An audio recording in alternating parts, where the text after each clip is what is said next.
Kagame, le président du Rwanda, et un Charles Taylor, c'est que Kagame ne va jamais tomber dans le piège de Charles Taylor. Il est trop intelligent, trop stratégique, il a pris des dispositions. Aujourd'hui, il est capable de tous les faire chanter. Est-ce que vous pouvez vous imaginer en 2010, pour la première fois, l'ONU allait nous mettre sur la table un rapport qui fait ressortir le détail des crimes qui se passent au Congo, qui se sont passés au Congo de 1993 à 2003, avec des détails et des noms. Il y avait au moins 600 exactions citées dans ce rapport. On l'appelait le rapport mapping.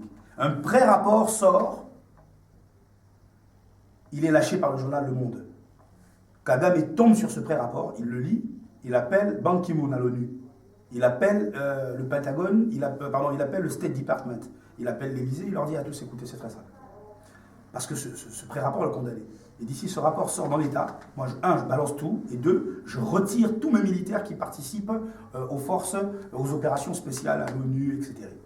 Donc je vous dis, n'osez pas le sortir. Vous imaginez, à lui tout seul, il a réussi à influencer l'ONU, ils ont modifié. Ils n'ont pas modifié beaucoup, mais ils ont modifié la partie du rapport qui le condamnait. Vous imaginez? C'est horrible ça. Ça, j'en parle ce soir.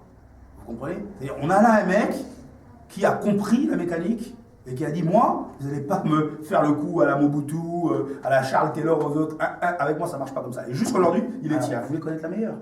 Le Rwanda vient d'être nommé au Conseil de sécurité de l'ONU. Et vous savez comment? Vous savez pourquoi? Il faut le 2 tiers des voix pour être nommé, n'est-ce pas? Eh bien, il en a obtenu plus que le Luxembourg. Essayez d'imaginer ça. Sur le papier, le Rwanda est l'un des plus bons élèves de l'Afrique.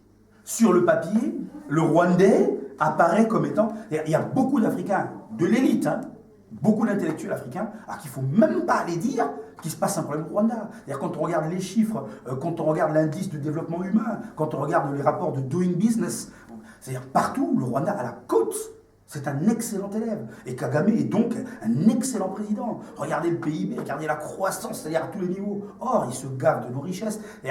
Le Congo est le tremplin du Rwanda. Donc, il y a beaucoup, sur la scène internationale aujourd'hui, mon discours, là, va paraître farfelu. C'est-à-dire beaucoup d'Africains aujourd'hui considèrent Kagame comme un excellent président. Pourquoi? Parce que pour les Africains, c'est l'homme qui sait tenir tête à l'Occident. Vous voyez? Or, il y a encore un problème de lisibilité, c'est-à-dire ils n'ont malheureusement pas tous les paramètres pour voir comment, dans quel contexte. Oui, c'est vrai, mais qui est sacrifié pour ça?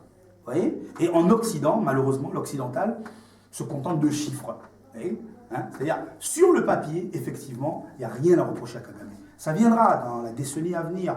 Les gens verront, effectivement, les dessous de cartes, on pourra exhumer les vérités. Mais malheureusement, pour l'heure, impossible. Impossible. Untouchable. Le mec est pratiquement intouchable.